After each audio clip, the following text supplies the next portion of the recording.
Though Andrew trusted Lovelyn, a seed of doubt began to grow.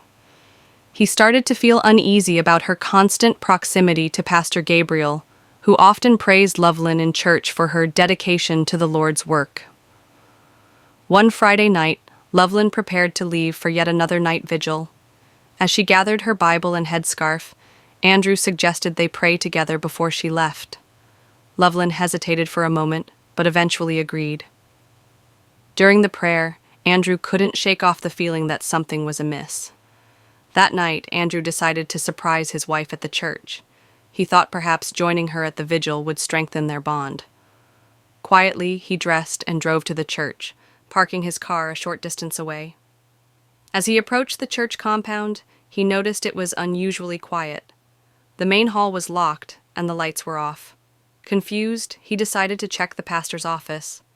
Before he could knock on the door, he spotted a familiar figure in the pastor's car parked nearby. Andrew froze. In the dim light, he saw Lovelyn sitting in the passenger seat, laughing softly. Pastor Gabriel leaned toward her, and to Andrew's shock, he saw them kiss. For a moment, Andrew couldn't move. His heart pounded as rage and betrayal surged through him. Gathering himself, he approached the car.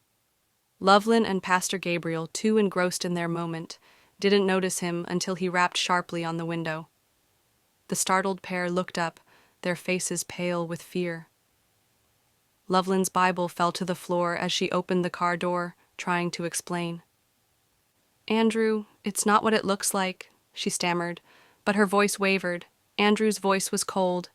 "Not what it looks like? In the pastor's car? After all the night vigils? Tell me, Lovelyn, how long has this been going on?" Pastor Gabriel tried to intervene. "Brother Andrew, please, let's discuss this privately." But Andrew wasn't having it. "Privately?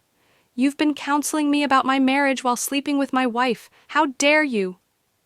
Lovelyn broke down in tears, but Andrew walked away, his world shattered. He drove home, his mind racing with questions and anger.